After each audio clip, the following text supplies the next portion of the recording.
Nous voici arrivés dans une nouvelle vidéo et cette fois je respecte entre guillemets mon engagement parce que voilà j'ai déjà publié la semaine dernière, donc là voilà, je suis contente. En plus je suis ravie parce que j'ai terminé deux livres, vous allez voir, je vais vous donner mon avis juste après. Et puis j'en ai encore en cours et j'ai l'impression que mon rythme va mieux, donc voilà, c'est plutôt cool. Et c'est surtout que par rapport aux petites vidéos chaque semaine, ça va être possible et avec grand plaisir, donc je vous dis ça tout de suite.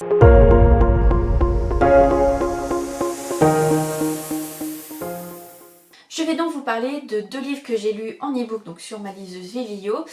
Et le premier, j'ai eu la chance de le recevoir de la part de l'autrice. Elle m'a contactée en fait sur Instagram. C'est un livre qui sort le 11 octobre, donc je vais vous parler de Layla G. Alors c'est pas son premier roman, mais en fait c'est le premier roman qu'elle fait comme celui-ci. C'est en fait des échanges épistolaires entre des étudiants et elle. C'est un projet en fait qu'elle a mis au point avec deux professeurs d'un lycée professionnel de Narbonne, avec une classe de bac professionnel Agora. Alors c'est assez drôle parce que moi ça m'a parlé, parce que mon fils aîné est dans cette section là, donc tout de suite voilà, ça m'a un peu parlé. Et donc le projet c'était de proposer à ses élèves d'échanger donc avec l'autrice. Donc ils devaient écrire une lettre avec certaines directives, notamment une musique, des PS, une citation, et de dire ce qu'ils voulaient. Et c'est vrai que le résultat est assez, je dirais, alors surprenant, oui et non, parce que en fait je trouve qu'il y a un lâcher prise et les élèves, les étudiants se livrent assez. Alors c'est vrai que moi en tant que maman d'adolescent, voilà, j'en ai deux qui sont complètement différents. Voilà, la communication va être différente et c'est là aussi qu'on voit que c'est important de donner ses impressions parce que des fois on peut mal interpréter ou autre. Mais là voilà, j'ai vraiment beaucoup aimé. Il y a une petite, je dirais, indication de la part de l'autrice qui dit de lire une lettre par jour. J'ai suivi moi ce conseil-là, c'est-à-dire que je lisais donc la lettre d'un étudiant ou d'une étudiante et la réponse de l'autrice.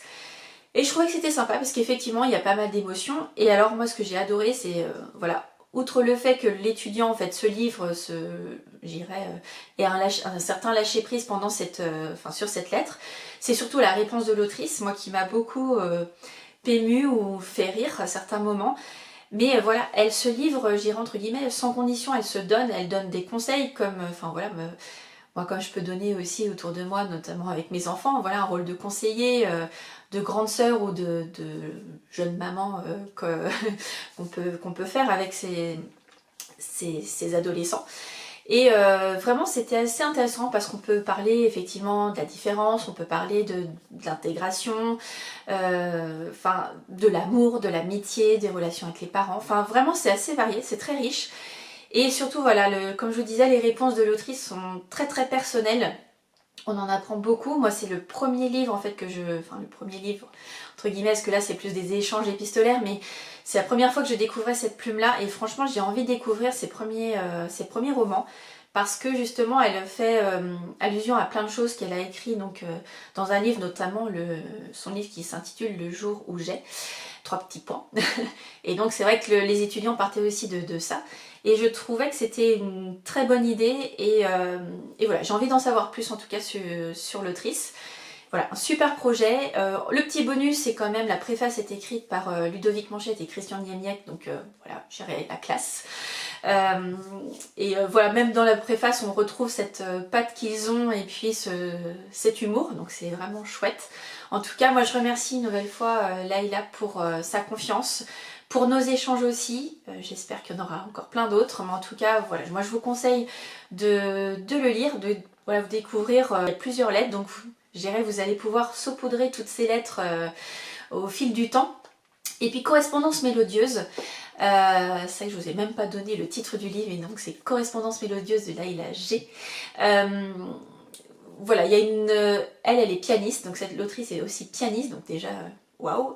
Et puis tout au long du livre, bah voilà, on parle de musique totalement différente, on passe du rap à la musique classique, hein, vous allez voir. Et il y a aussi un QR code à la fin avec les playlists et d'autrices et des étudiants, donc ça permet aussi de se mettre je dirais, dans l'ambiance. Et a priori, sur chacun de ces romans, Laïla met justement une playlist pour se mettre en condition. Donc voilà, une très belle découverte. Vous allez voir, vous allez découvrir plein d'émotions. Totalement différentes. Vous allez apprendre à connaître des jeunes. Et moi, c'est vrai que ça m'a fait plaisir aussi qu'ils jouent le jeu. Et j'irais même au-delà de ce que j'aurais espéré, entre guillemets. J'ai trouvé ça vraiment sympa et je me suis dit, tiens, moi, si mes enfants avaient eu ce projet, qu'est-ce que ça aurait donné, quels conseils j'aurais pu leur donner pour les aider dans la rédaction. Et moi, je me suis posé la question aussi, je me suis dit, moi, j'aurais aimé avoir ça quand j'étais au lycée, enfin voilà, que ma prof de français propose un échange avec une autrice ou un auteur, et puis voilà, écrire des lettres sur un thème en particulier, ou voilà, franchement, j'aurais trouvé ça chouette. Je ne l'ai pas eu malheureusement, parce que c'est vrai qu'on ne peut pas dire, mais des fois les cours de français sont un petit peu ennuyeux, ou alors avec des vieilles œuvres qui datent, voilà, qui sont pas très faciles à lire, et puis qui donnent pas forcément envie de les lire non plus. Donc là je me suis dit, ah ouais, ça c'est un beau projet, je trouve ça chouette. Et puis le lien, je pense qu'il s'est créé entre que ce soit les professeurs, l'autrice, les étudiants. Je trouve que c'est ça, voilà, c'est sympa. Donc voilà, je vous recommande donc Correspondance mélodieuse de Laïla G. Et puis bah n'hésitez pas à contacter aussi l'autrice, en tout cas voilà, c'est de bons échanges et une jolie découverte.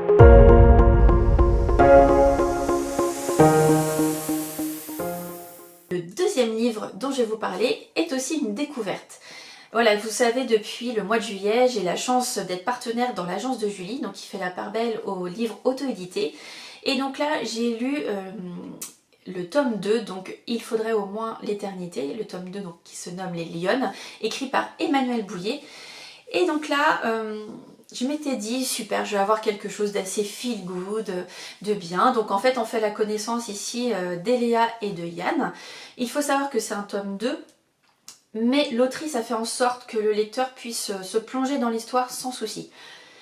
Franchement, je pense que de lire le tome 1 avant est quand même mieux parce qu'on a quand même, je dirais, toutes les subtilités, tous les détails au tout début pour retrouver ensemble Yann et Léa, parce que selon la mise en contexte, effectivement, Yann et Léa étaient pas tout de suite ensemble. Il y a eu des histoires, notamment sur leur passé. C'est important de lire le tome 1 avant de lire celui-ci. Mais si toutefois vous vous lancez directement dans le deuxième, c'est tout à fait possible. Et l'autrice en fait fait en sorte effectivement qu'on soit embarqué directement.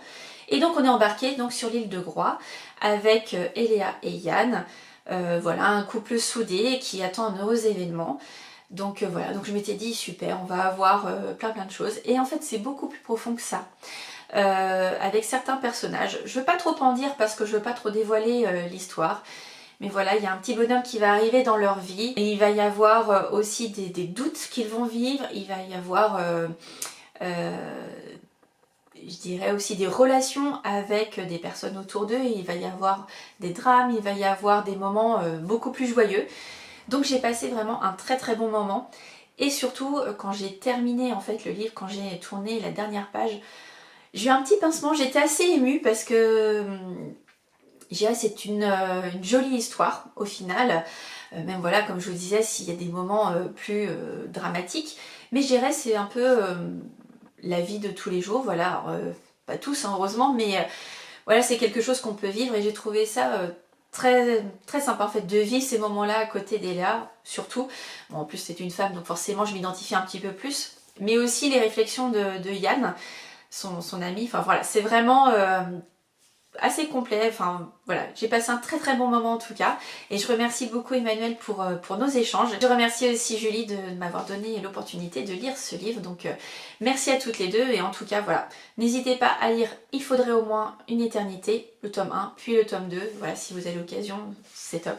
Et puis bien sûr, je dirais de soutenir aussi les livres auto-édités parce qu'on en parle je pense pas assez. Et donc grâce à ce partenariat, vous allez voir, je vais vous en parler régulièrement. Je vais avoir entre 2 et 3 services presse comme ça avec l'agence de Julie. Donc vous allez voir, je vais vous en parler. Et en tout cas à chaque fois c'est de super découvertes et aussi de bons échanges avec les auteurs. Enfin, pour l'instant c'est que des autrices, mais voilà. J'apprécie en tout cas ça. Et voilà, n'hésitez pas, si vous avez des questions, n'hésitez pas aussi à me les mettre en commentaire sur ce sujet. Pour info, ce tome numéro 2, donc Les Lyonnes, paraît le 12 octobre. Donc n'hésitez pas à le noter dans votre agenda. Et voilà pour mes 2 avis lecture.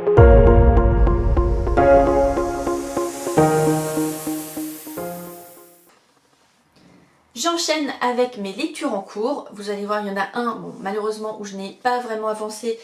C'est Atlas, l'histoire de Passault, donc de Lucinda Riley et Harry Whittaker aux éditions Le Livre de Poche.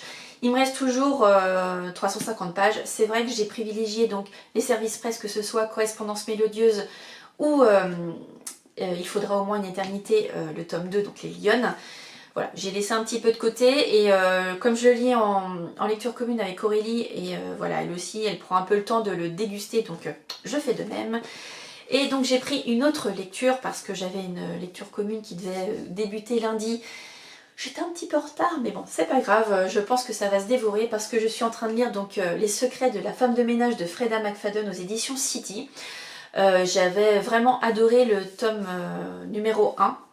La femme de ménage, où je me suis fait berner, où j'ai eu des surprises, enfin vraiment j'ai beaucoup aimé ce, je dirais, thriller domestique et un peu psychologique aussi, il faut le dire. Et donc celui-ci c'est la suite.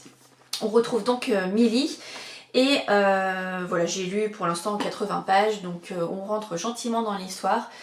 Et j'ai hâte en fait de voir quand est-ce que l'autrice va nous malmener. C'est dur de dire ça, mais c'est vrai. Et puis le 3e tome est déjà sorti aux éditions City et franchement je me tâte aussi à le prendre.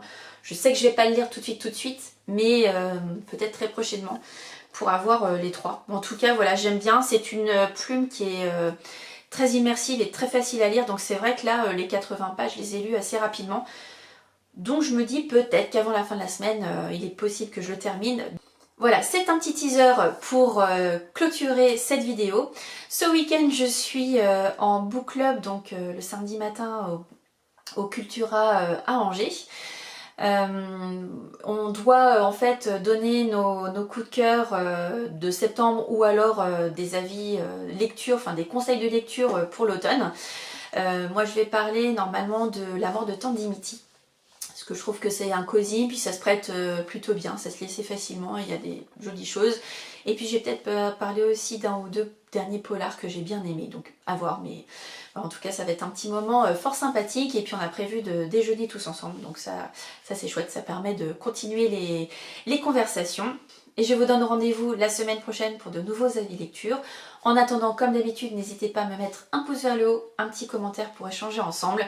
Et puis je vous souhaite de très beaux moments, de très bonnes lectures et à la semaine prochaine. Ciao!